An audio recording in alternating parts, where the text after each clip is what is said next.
Welcome to Ramp and Splash. This is the gaming channel of laughing, learning, absurdity, and skill building. The learning part. Boy, we've been doing a lot of learning lately. We learned about voice acting, learned about video recording, and we're actually getting better at this, I think. Every time we set up for this, we're getting better at it. Every time. Mm-hmm.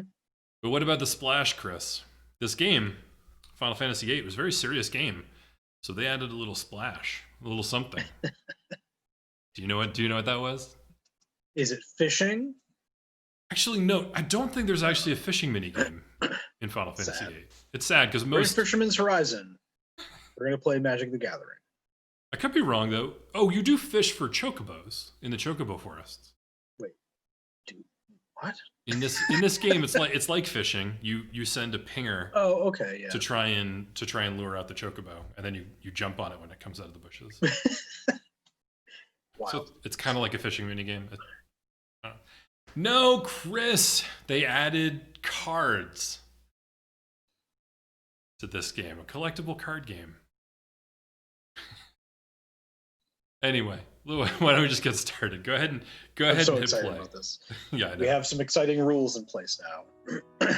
I know it's not just about having closed hands. We have same. Mm-hmm. Don't have combo yet. Combo, I think, is not a separate rule. I think any same or plus will combo. But now that I say it out loud, I don't think it is. I think it could be wrong. I don't know. I think it's answered in the tutorial, so I don't know if we'll see that. But we might. I think we might. We've got some weird bananas going on here. Sudden death, I think, is going to come into play in this session. Sudden death is if there's a draw, you immediately play again. But here's what I always forget. When you start the new round, you only have the cards that you flipped to your color. Oh God! So suddenly you can be playing against your own cards, and you have some of theirs. Yikes! Yep. It's not great. It scared the poop out of me the first time I found it here. God, this screen's so good. I would like my whole town to be a giant solar dish, please. Yeah. They make them this way now. These exist in the world. I think at this point in time, they were confiscated all the just science fiction. They were hypothetical. Yeah, they're just being designed. In for a challenge. I feel like Martine. I feel like he does have something though, right? He's got to have he does some hot shit. He does. I just don't know what. I don't remember either. He's got to have a unique card on him.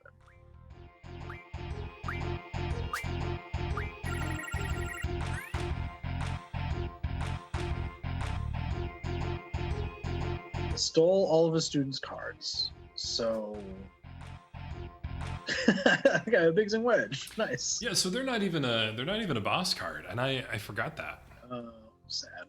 Yeah, sad. But they do refine into X potions, which is pretty good.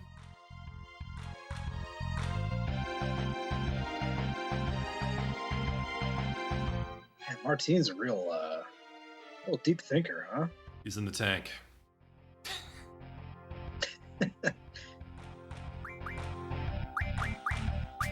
Look at this. Look at how he screwed up there. Oh. Look at how he screwed up. Wait, same isn't in play? It's not same because it's 8 to 4, so it's 9 to 4. You have to do same. You have to match on two sides of the card. That's right. Okay.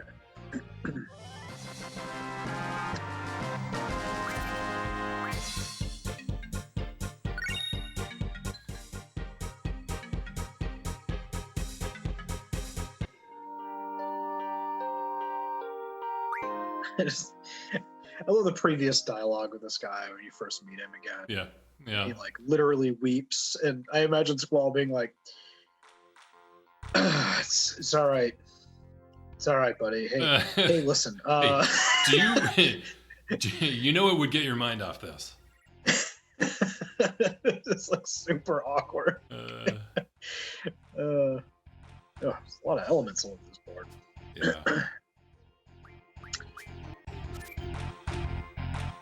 I thought he had a good card. I might be wrong. He's got it, right? I'm They resisting. even, like, they built dialogue into him to tell you Yeah. how badass he is. Like, Yep. And the AI, yeah. I don't know. I'm trying not to look anything up about the game. I have looked a few things up, but trying not to.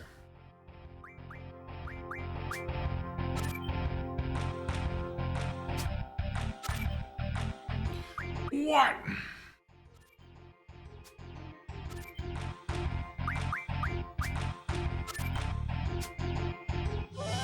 whoa. It's a boss, but still. That's not the boss version of it. It's just a regular behemoth. There's a. I think in this game the boss version of that sprite is the ultimate weapon. Is that right? We're gonna find out. I don't know. Yeah, that's actually a good question. What's the I don't know if we've talked about this before. Does this game have like a parallel to I don't know, like Ozma in 9 or the Emerald and Ruby weapons in 7? Okay, that's a good question. In the final dungeon, there's 6 bosses, 8 bosses, and you don't have to beat all of them.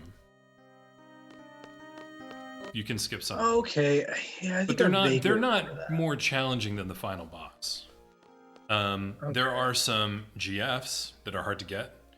Tonberry King, Bahamut, Yeah. Giant Cactuar. It's got some ultimates there, buddy. It's pretty good. Pretty all right. Yeah. I think it just blankets everything, right? I Actually, think you can doesn't work. junction it to elemental defense, maybe? Yeah, he doesn't have defense yet, though. Yeah. Yeah, it's not good enough Junctions yet. well to almost everything. We only have 8. So.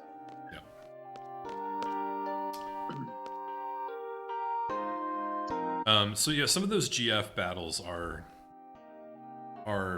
quite difficult. So they're kind of like ultimate bosses, but not in the same way as the weapons or Ozma. Is that what it's called? Yeah, because Ozma? those weapons require like 10 hours of like grinding and mini game doing and preparation and specking and stuff like it's not worth it. Not worth it. Having done it, it's not worth it. Same for Ozma. I mean, Ozma is maybe less obnoxious than those two, but Yeah. I think the next game plus for Final Fantasy VIII, you know, the thing you want to do immediately after beating the game, is actually just Gosh, there's a fierce fighter behind that cube's face of yours. I really tried. I was having a tough day.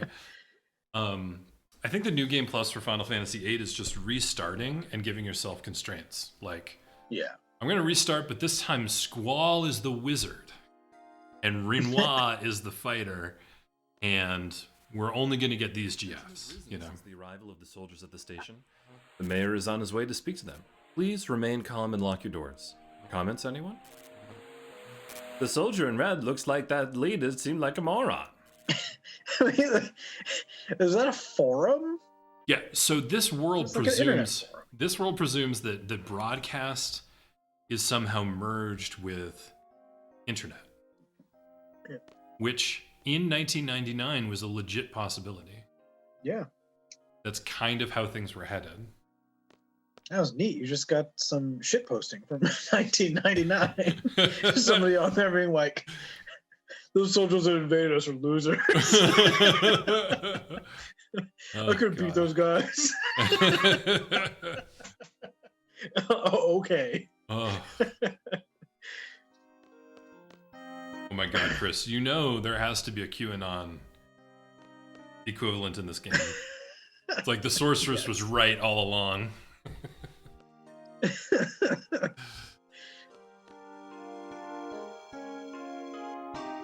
Say, the master of Balam Garden is Nog, right? Did he evolve already? What are you talking about? Nog. He's a Shumi, so he should evolve. Shumi. What? You don't know diddly squat, do you? You'll start getting it too. You'll get it. So that explains the egg, right? Yes. He's evolving. Like when you killed him, it's just like this cocoon thing. Yeah. Oh man, Glenn. Yeah. Is he gonna be even weirder looking the next time he comes out? He's pretty weird looking. Chris. We're gonna have to put a pin in this conversation and come back to it at a later date. Oh god. So, what'll it be? Oh, see, so embarrassing. Oh man, weapon upgrades. Oh god. I'm not allowed to upgrade in this episode because this is a bonus episode. Oh. So I have to wait until the next story episode. Well, Upgrade. check this out. Wow! Yeah. What was that? No! Not my window! Last time it was my store sign. This always happens when he shows off. Huh, that's weird. Why did my line go backwards? Oh, maybe I don't have enough weight. He's from Win Hill, apparently. Yes. See an old man fishing by the port. Where all the cranes are. Really? What was he like? What did you think of him? That's what I thought. I'm his #1 student. Won't be just like him when I grow up. I heard he was fishing when the garden came smashing towards the docks. He was fishing till the very last minute. Amazing, huh? That's right. I knew he wasn't a loser, like some people said. Most people can tell he's a great man. Thanks. We start working hard now. He's.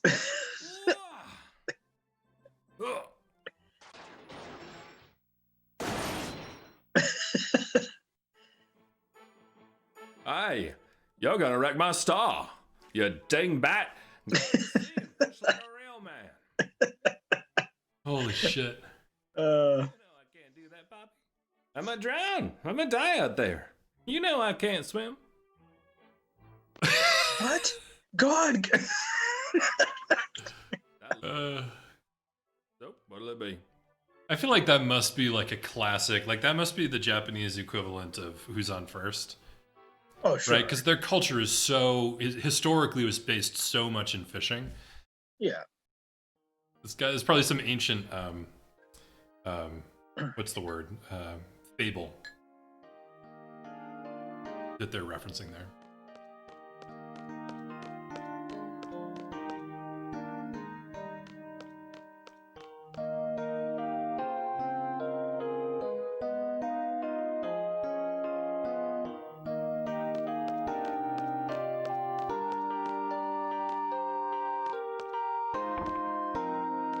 Whoa.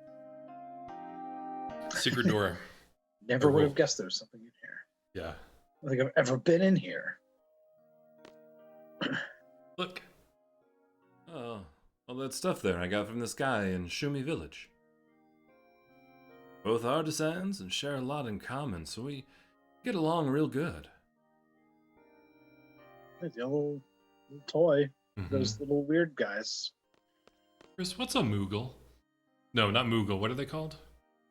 Roomba? Fuck, I can't remember now. Moomba. No, it's a Moomba. Yeah, Moombas, It's a Moomba. Yeah. You know, yeah, I can understand your confusion. What's a Roomba? Well, son, let me tell you. When a vacuum and a Shumi love each other very much.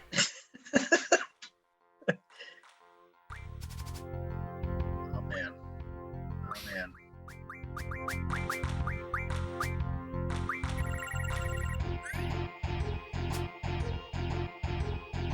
All right. That's a good poll. You can win. Assuming you can win. You haven't lost yet. So here's a trick, Chris. The what's that thing called? The adamantoise? The adamantoise card does not give you adamantine. Really? After all we went through trying to figure out whether a level 10 adamantine can drop a... Yes. You know what I mean. Yeah. The card does not actually refine into adamantine. It refines into turtle shells, it must. Yeah, but you need like 5 of them. Yeah. It's a real hassle.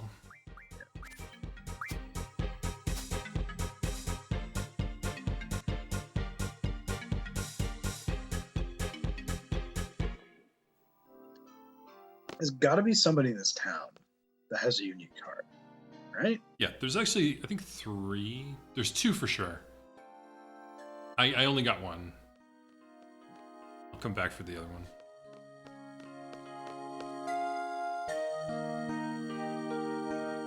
I've been around, you know, all over, looking for a dream.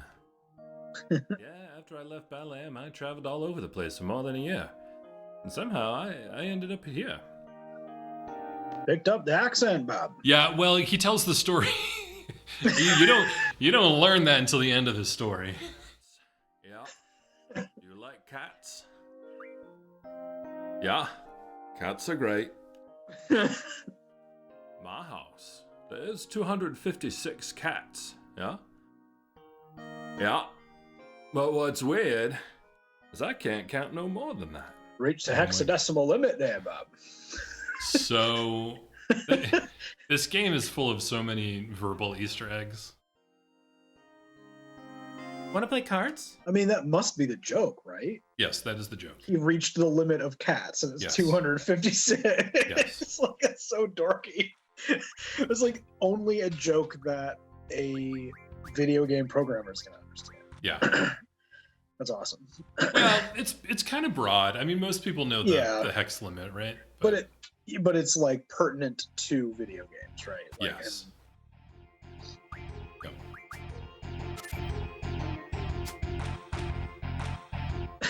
We also know from our quiz that no stat can go over 255.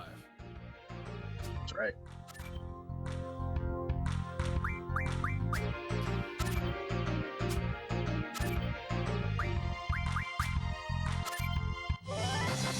God, what a pushover.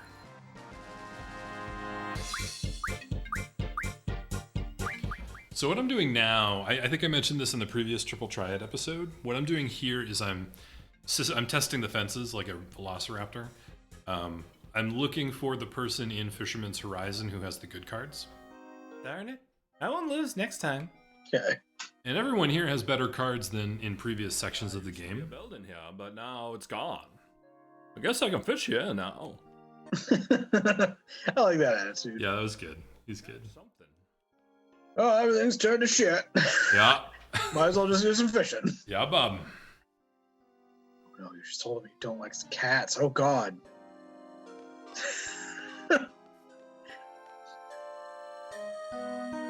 What does a house... Cheated by people? Attacked by monsters? Didn't find or learn a thing. Worried my parents to death, that's all. They also became Forrest Gump for some reason. That's all. It's the main... It's the down east accent of the South. Right. What does a house with 256 cats in it look like? I guarantee if you put that question in, a The Sims video will come up on YouTube.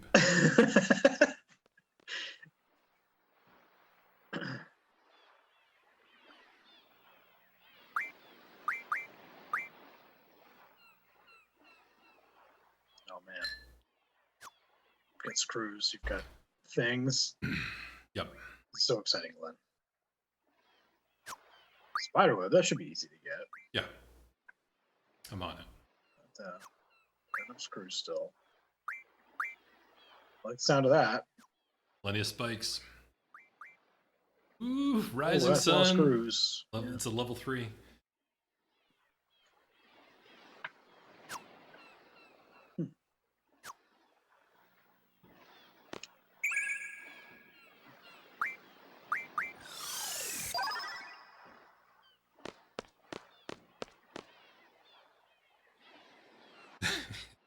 Forrest Gump is the main accent of the South.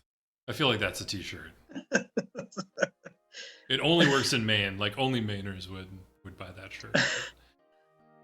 Alabama, the Maine of the South. Oh my God! I was listening to a podcast last week where they were, for Halloween, they were doing the top 10 Stephen King books. No, the top 10 Stephen King movies, and then the worst 10 Stephen King movies. And they were talking about his car accident, right, where he got hit on the side of the road by a van. Right. And they were like, "How does that happen? How does a billionaire author just walking along the side of the road getting hit by a van?" And this other guy's like, "I have a weird feeling about Maine. I don't understand what's going on up there. Like, it sounds like it's the He says it sounds like it's the Wyoming of the North." And I lost it. I was like, basically, I mean, holy shit, that's exactly it. It's, joking aside, it's something I really like about this state is that they're, with rare exception, there's a few towns where this can still happen, but it doesn't happen in my town. I mean, you're from this area. Yep. Bangor isn't big enough to have gated communities or anything like that. Stephen King's house is in Bangor. It is literally 2 blocks from like the worst neighborhood in Bangor. Yeah. Like, his house is a 10-minute walk from Cedar Street, where there's like crack houses. Yeah. I used to live near there. But his house is really nice. It's really Every nice. house on his street is like $1 million house.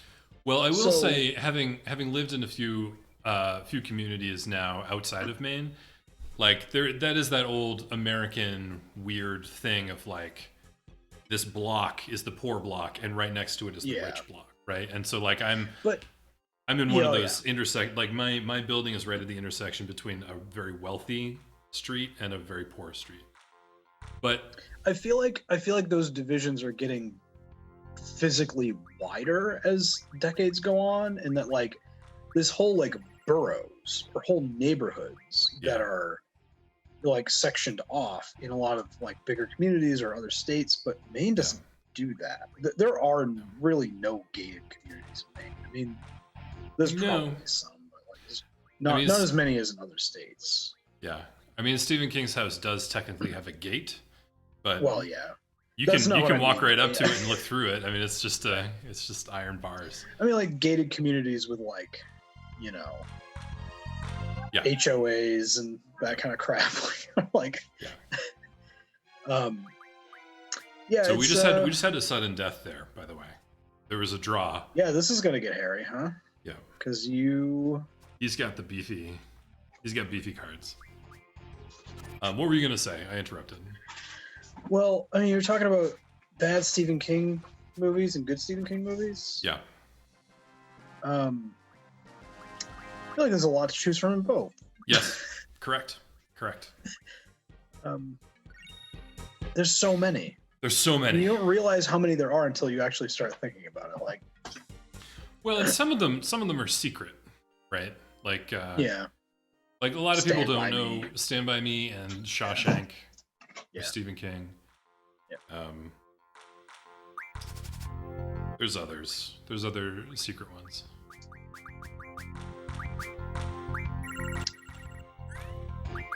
There is a Stand remake coming out, which is I heard that. Timely. I heard that. They talked a bit about that on the podcast, and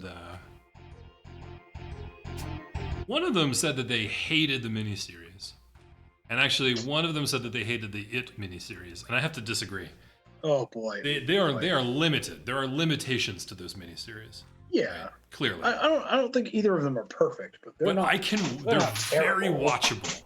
They're very, very watchable. I can put either of those series on the television and be perfectly happy. Oh, yikes, Glenn.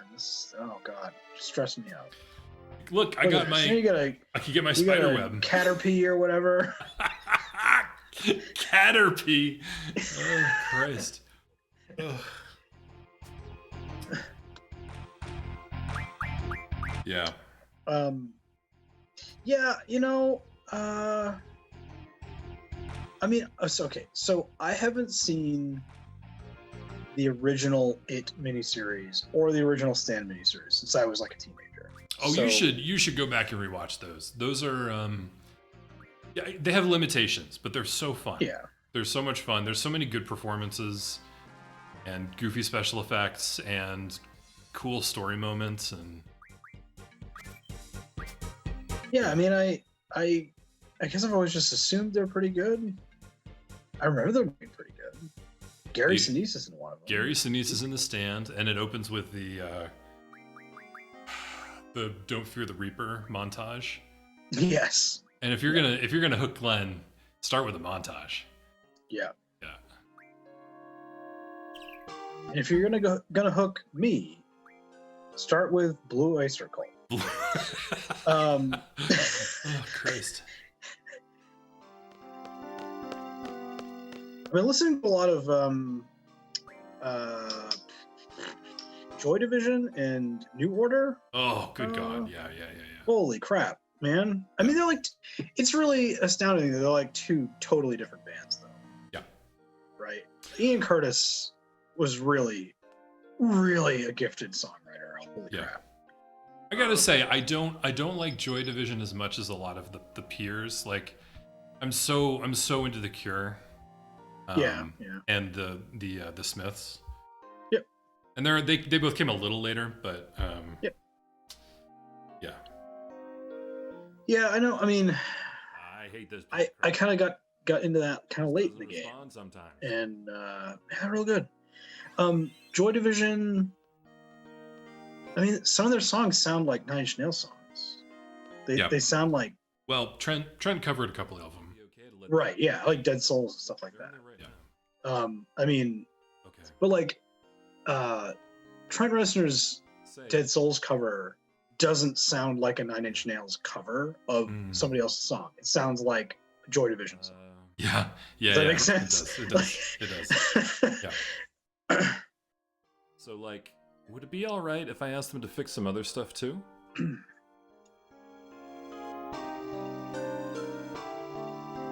As long as it doesn't slow down the work on the garden. Go ahead. Try not to ask for too much. What is he? Yeah, of course.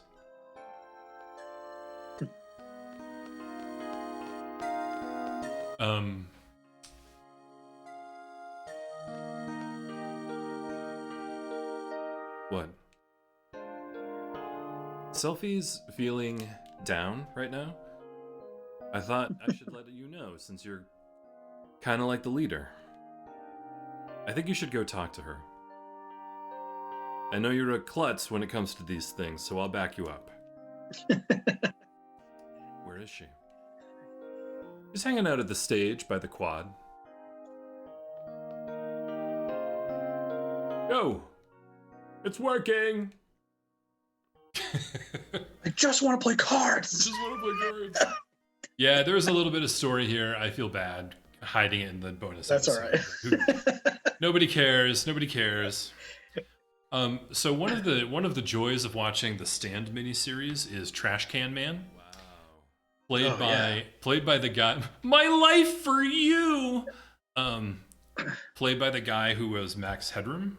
With hammer and nails. And Yes. I just last week watched the episode of TNG where he was the criminal time traveler who stole tricorders and phasers and tried to take them back to the past. He's one of my favorite actors, and I'm just now realizing He's a great character actor. He's great. He's great. And he was in that time period. He was in so many things. He wasn't like hot enough to be in movies, but he was in all the television.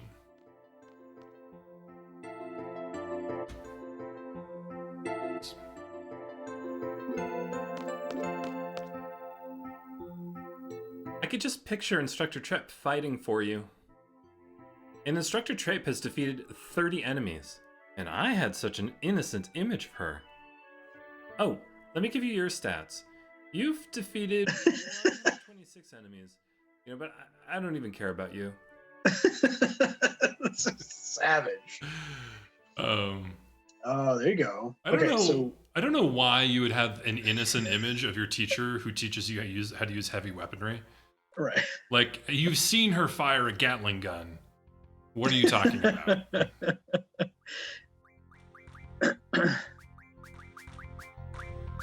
She taught you how to kill someone with a knife. Oh, I don't understand where you're coming from here. Okay, so they're not playing open, or they're not playing closed. No, So because they picked up what elements and yes. Well, whenever you switch zones, see, same worked there. Whenever you switch zones, you play a couple of games where the rule set is mixed. So it's half the previous zone and half the current zone. oh, okay. And Yeah, what'll makes happen here is after this game or after the game after, it'll say like whether rules changed. You better not have caused Instructor Trape any trouble. Maybe a little. Are you really looking out for Instructor Trape? I know, you know? So far you've been knocked out 4 times, and Instructor Trape has been knocked out 0 times. Yeah. See, when it comes up with that little box that says, "Yeah, we're gonna mash the rules."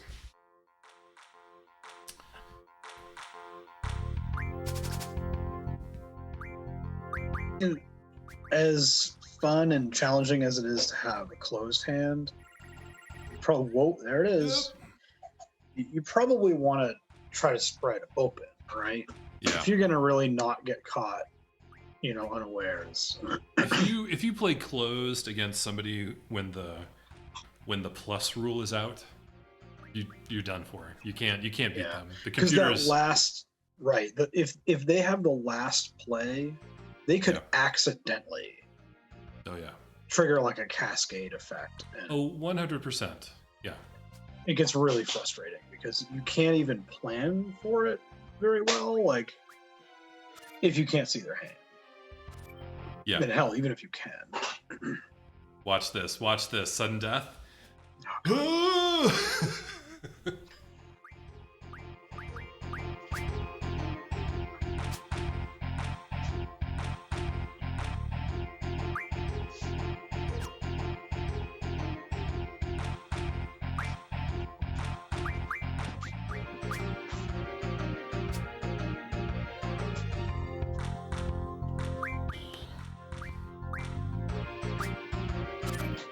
You got this, Glen. I got it.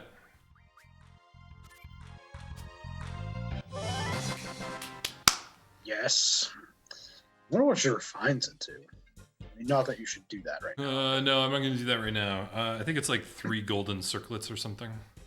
Damn. Oh, shucks, I lost. Hey, let's play again sometime. No way, sucker! I got your mythic rare. Express some death. That's good. Yeah, sudden Oh, death shucks, is. I lost. Oh, you took my Gaia's cradle. Can we play again so I could get that back?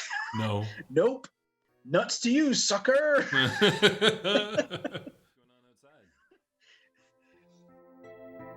Oh, a game? Yeah, spreading sudden death is good because just because it saves time. Whenever you get a draw and you leave the menu and you come back, it's like a whole production. Yeah. This is another reason why I think the HD remaster has some advantages.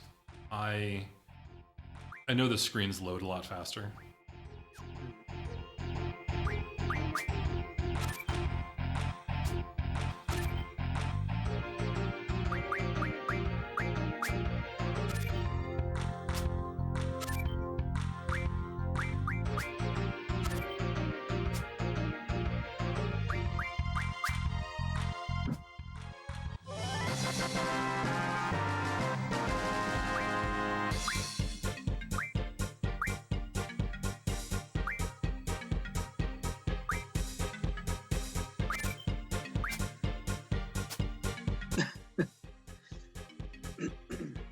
You have to get 3 of those guys to refine them.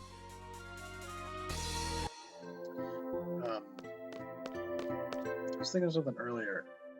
Oh yeah, Stephen King movies. So Yeah. you're saying I should rewatch The Stand and It. Oh, you should be doing this annually. This should be like a Oh, I don't know about that. like but Easter, sure. Easter and Memorial Day should just be I one and then the other. So I really enjoyed the more recent It. The Yeah. first one, I haven't seen the second one yet. So It is still good, but not as good. Okay. Yeah. Not as good as the first movie. Yeah, not as good as the first movie, but it was still Yeah, fun. all right. Yeah. That Yeah, first it is worth watching. that first It movie really scared the bejesus out. That was real good. It really got me. Um, Yeah. yeah, I mean, and there's, I have I feel like the older I get, the more I have this attitude about film adaptations, and TV adaptations of written works is taking them as their own thing. Yeah. And not, I don't care. It's not that I don't care to compare them to the written word, but I treat them as their own thing on their own merits. Yes. And that if they deviate from the written text, that's not necessarily bad. Nope. Partly because it's not always possible. It is 1,100 words long, 1,100 pages long. Like, Mhm. there's no way to make that, even in 2 movies. There's no way to. And the way it's structured, some of the things that happen, some of the concepts going on, it's just like, Yeah. there's just no way. So this Like- this is a wonderful realization, and I'm glad I'm glad this is where you landed. This is also where I've landed. I will tell you two things this makes me think of. One is that the Preacher TV series is fucking incredible. It doesn't really follow the plot of the comics, but it doesn't need to. It's just great on its own. It's bloody and brilliant and sexy, and the story is followable, and the characters are memorable and funny, and there's a lot of The charisma. characters aren't really the same either, though, are they? You know, I haven't read it since we were in college, and I borrowed it from you. Yeah. It doesn't need to, though. It doesn't need to follow the characters or the story. Yeah. It pulls all of the important elements and leaves Okay. the ones that aren't necessary. I mean, character something I'm still kind of hung on. Like, not as much, but like, I don't know. I haven't seen the Preacher series, so Yeah. I can't really speak on that specifically. But Yeah, I mean, I think if in my mind the characters are better, so it's just not even consideration. I just like it better. I think it's a better series. Yeah. But here's where I'm scared. They have started filming the Sandman series. It's coming. Oh God. They've cast it, they've started filming it, and I am scared out of my mind because I think if they try to do exactly what's in the comic, it's gonna fail. Oh well, yeah. I think they right. I think they have to own it and make it their own thing, and do what they can with it. Yeah. And I mean, so have you seen the Good Omens series? Yeah, it was. How did I put it? If Good Omens the series had come out 15 years ago, I would have thought it was amazing. But in 2020, television is just so much better that it kind of doesn't hold up. Yeah. Yeah. So it's like it's good. It's fine. Yeah. I feel like if like Sandman is gonna like it's can't be contained that way. Right. Does that make sense? Like Yeah. it's such a sprawling story that isn't sprawling because it's not sprawling in the same way of like an epic like Lord of the Rings, because it's not one story. It's like an anthology. Right. So If they how do you approach that? You could just make it an anthology, I guess, and make each season like a different series or whatever, kind of like the trades. But I think that if they choose to do that, whatever it is, they have to own it. right? If it's a mishmash, like if they try to do like half this and half that, it's going to fall apart. Yeah. And that's tough because Sandman is half this and half that. It's constantly mashing things together, which is what makes it great. Right. I think what they have to do is pick a lane and own that lane and go for it. So like if it's an epic story about Morpheus, it should just be an epic story about Morpheus, and they should just. Well, that's the thing. Is like, oh boy, because you could just do the Endless, right? Yeah, sure. And not touch any of the side plots. The problem is some of those side plots are some of the most memorable writing in that series. Yeah. So you'd be losing a lot of what people might come for, like, I don't know. I think they should do exactly what Preacher did, which is make something that is true to the spirit of the thing with the parts of the characters that you love, but make it its own thing. Because if you try to just rewrite what's on the page, I think it's going to fall apart. But I think if you keep some of those side plots and sort of like the core of those characters, and tell interesting stories with them. Yeah. Ooh, is that Tomberry? Oh, that's not a Tomberry. That's the King Tomberry. That's the King Tomberry.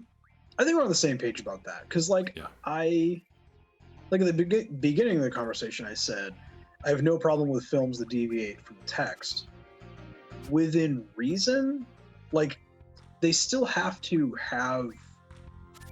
be recognizable as whatever the original thing was, right? Yeah. Like if Jesse Custer in the Preacher series were like not a trash talking, like, not like scumbag, but like he's a self-proclaimed scumbag. Yeah, I mean, but not in the same way of the people that he punishes. Like he's If he weren't like a rough around the edges, like, fisticuffs first kind of dude, then I have a problem with it. So I'll tell you. Yeah. So one of the things I love about this Preacher series is that it drops one of the themes of the comics and then elevates the other. So in the comics, the two main themes are like personal agency and agency in a universe that has a god, which is a big question, and masculinity and what does it mean to be a man, right? And that's and both of those is kind of where John Wayne comes in. Right. It's like there's a kind of this vision of fatherhood and also badassery and also God. But then there's this other guy who literally is God, and then there's also this other father figure. In the series, the TV series, a lot of the stuff about masculinity is stripped away, and it's not really what he's wrestling with.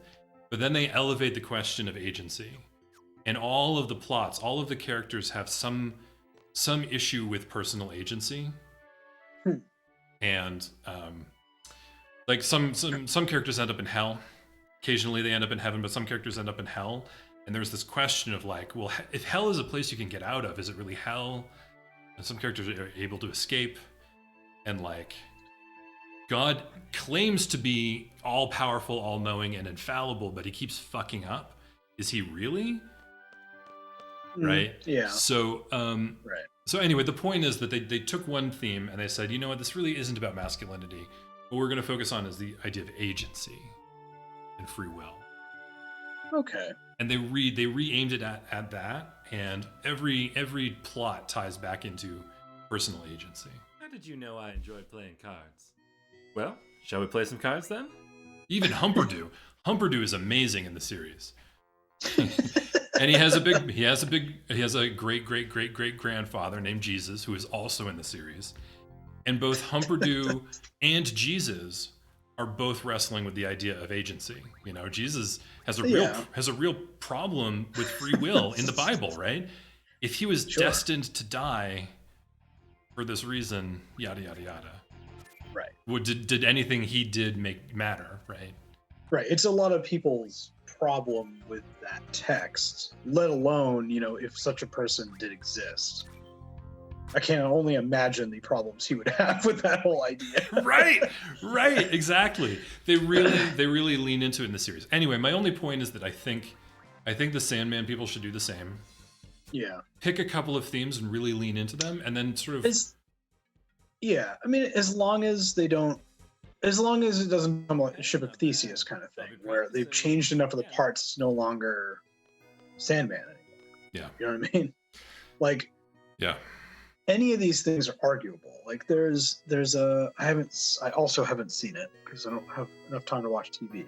But Well, you're a dad. Lucifer. There's a Lucifer series based on the graphic novel, same name, but it's not the same. Yeah. So like how much different does it become that is no longer that's that thing anymore? It's that in name only. So Lucifer is nothing like the comics. Right. That I guess so. If Preacher is the good example, Lucifer's the bad example. Lucifer's a bad example. Right? No pun intended. Like there's an example of something you can change the details but maintain the spirit of it and just rock out. And there's some things it's just like you change too many things. Like the character doesn't look or act the same at all, as far as I can tell. I haven't seen the series, so I can't speak too much more about it. It's nothing like it's nothing like the comics. My dad loves Lucifer though. He's watched the whole series.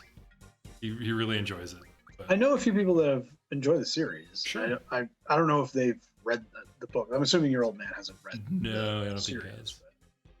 So here's like I guess it could be enjoyed as a separate thing, I guess, but well, and that was what I was going to say next is did you see any of the Castle Rock series coming full circle back to Stephen King? No. So what they did is they don't retell any Stephen King stories. But the whole thing is told in the tone of a Stephen King book. So that's another approach is like they could make a series that has nothing to do with Morpheus, nothing to do with the Endless, but as long as it feels like Neil Gaiman, we won't care because it'll have that magic touch to it. Yeah.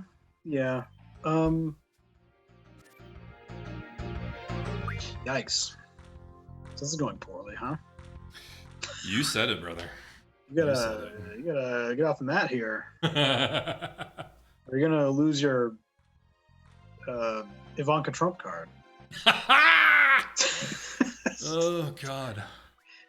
There you go. Oh, great. No, so now she's well, you're letting him live his dream.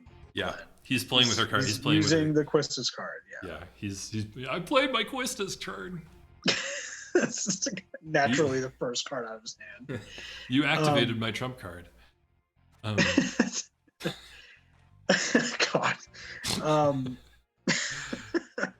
I got him. I got her back though. I got her back. Great. I was stressing out about that. No. Yeah. I feel like. So like they couldn't. So if they did that, they couldn't call it the Sandman. They would call it like the Endless or the Dreaming. Yeah, right. Because the themes in Sandman, if you strip away the characters and the like setting, again, such as it is, the themes are like the power and limits of imagination and like human mind and the subconscious. And the universality of storytelling. Yeah, right. In myth making and in folklore and that sort of thing. So you could, I guess you could do that. You know what else is interesting about Sandman that I got when I reread it 2 years ago. The last time I read it, I really caught on to the idea that it also addresses agency. Every character both has agency and doesn't have agency. Right. Even the Endless. The Endless. They actually have a lot of restrictions on what they can and cannot do. But they're also all powerful within their own domain. Yeah. Right? But the humans similarly have a lot of power. Humans in the Sandman have power. But again, it's limited and they're mortal. So that's a theme that jumps out at me. Yeah.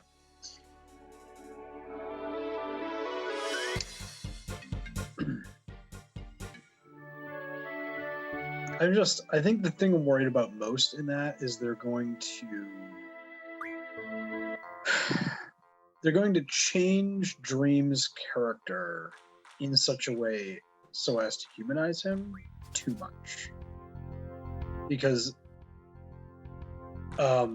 television producers might be too gun shy about making him as, I don't want to say like mean, but like inhuman. Yeah. You know, like he does some nasty stuff, and it's not like because he's like a bad boy or whatever. It's not like an anti-hero thing. It's just like he's not a dude. He's inscrutable and ineffable. He's a concept on some level. Yeah. He's a concept given form, and but he also has a human personality to him, right? And it is a little bit of a dick. Yeah. Yeah. And that's what makes his relationship with his sister really good. Yeah. Is that she is the only person. She plays the sort of Lear's fool to him, where he's all like mopey and being a jerk to his girlfriends and whatever, and she's like, "You're being a jerk. You're being a selfish asshole." Yeah. And she's the only one that will straight up tell him that to his face. But like if they try to take it easy on him and make him a little bit more relatable, in a simple way, it'll strip away any of the things that make a lot of characters around him good, like death or some of the humans around him. The reason they're memorable is because of how he acts. Yes. Yeah. It's so funny. Versa. It's so funny that that's what you landed on as a concern, because if this had been made 20 years ago, when they were talking about making it 20 years ago. Play a card game? You know, not lately though. Thanks, Doc. I haven't played since the Dark. The Dark. Does that mean you have alpha cards? Do you have any dual lands? Oh yeah. Are these worth any money? The danger in making the Sandman, as I see it, is the exact opposite of what you were saying, because in the 20th century, we were so in awe of these hyper-masculine, stone-faced, like killers, guys who do what they have to do, like Martin Scorsese. Like, I don't like most Martin Scorsese movies. Most of them I cannot stand, because it is this idolization of. They're obsessed with masculinity. They're obsessed with like a particular kind of masculinity that's obviously like not good for anybody, but somehow it's captivating on screen. And I was afraid they were going to make Morpheus into a psychopath, right? You know, because he does have those that moments. That would be a real bad. He does have those moments, and they should be in there. Yeah. But if I was worried that they were going to go too far in that direction, and he wouldn't be relatable. Yeah. And if he's not relatable, then you're not. Right. Yeah, I mean, they need to strike a balance, like Neil Gaiman does in the writing. Right. They can change individual plot elements or even individual character elements as long as the core is there. Like he's a dude that has some characteristics. Yeah. That shouldn't be changed. And they can be explored in different plots. They can write brand new things for him, whatever, go nuts. But, there's a certain point, like the Lucifer problem, right? There's a certain point where it's not the same thing anymore. That needs to be avoided. I'm okay with things being really different as long as they're good. And I think we're finally realizing that as a culture. Like what was that X-Men movie that was really good? There was a couple that were pretty good. Logan. Logan was just something totally different, right? Mm-hmm. But because it was good, we don't care. Yeah. And Rogue One was different from Star Wars. But because it was good, it was good. Right. Sorry. The series that made me realize this about adaptations, though, was Man in the High Castle, which is one of my favorite novels, but that series is not the same. It's not supposed to be. It just takes the setting, generally. It even changes some of that, but it takes the setting and it's mostly in a different place. The book takes place in San Francisco, in the Japanese occupied zone. Yeah, but a great deal of the TV series takes place elsewhere. So I have no problem with that, because it just takes the setting and premise and some of the characters, but mostly not, from the novel. It just kind of does its own thing.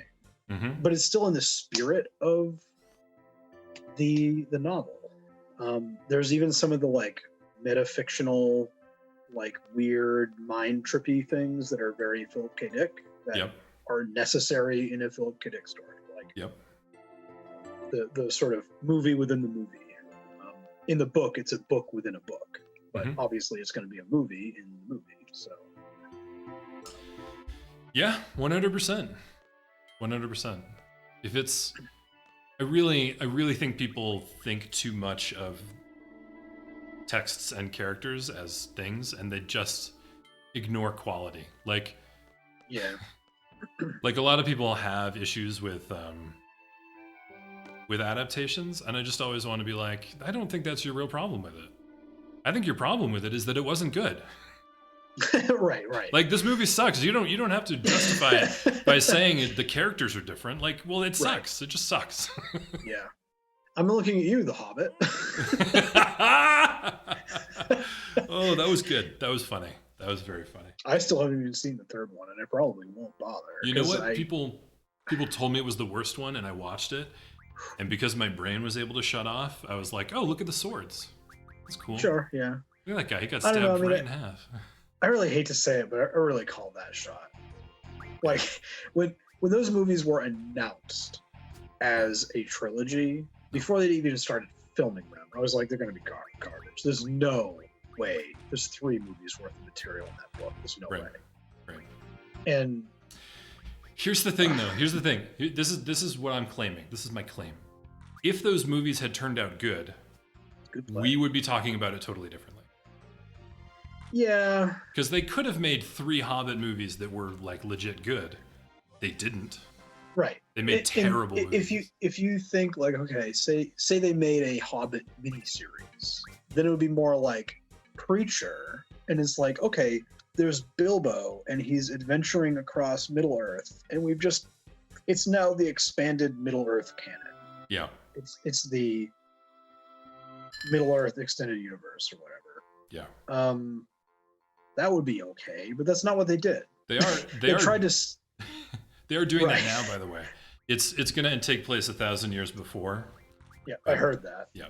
It's like a sort of like a Silmarillion, but not really. Like, yeah. It's a section. I think it's a section of the Silmarillion. Yeah.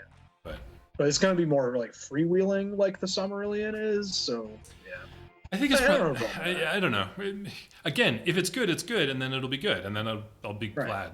Well, it's what they say in, I think it's usually said in sports, but you could use this in a lot of places as winning is like a universal cure, right? Like these teams that like have like problems in the locker room, like people yelling at each other or whatever. Like they said this about the Lakers in like the early 2000s, like Shaq and Kobe, and they hated each other or whatever. But then they started winning championships, and then all that talk stopped. Like it doesn't matter if you're just wrecking everybody and winning 3 championships in a row. Like there's winning is a universal cure. There's so no if it's finger good, pointing. then who cares? Yeah. But they say that in politics all the time.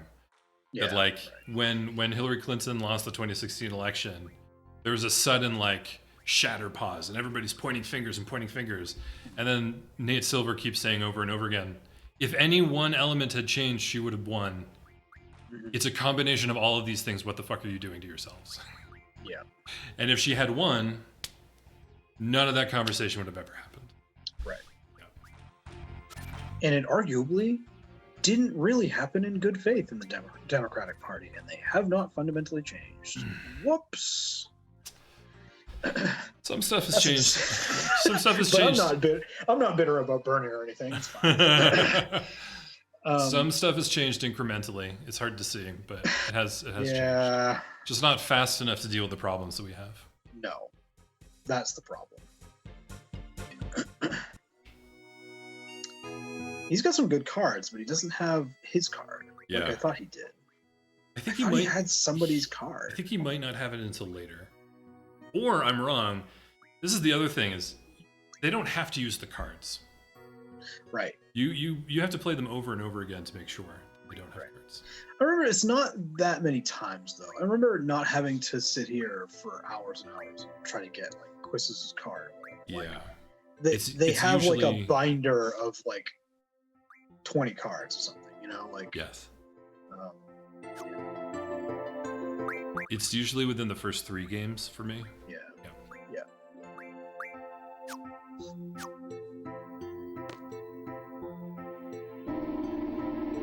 It's not time sensitive. I figured I'll catch up with them later. At least I don't think it's time sensitive. I should really look that up.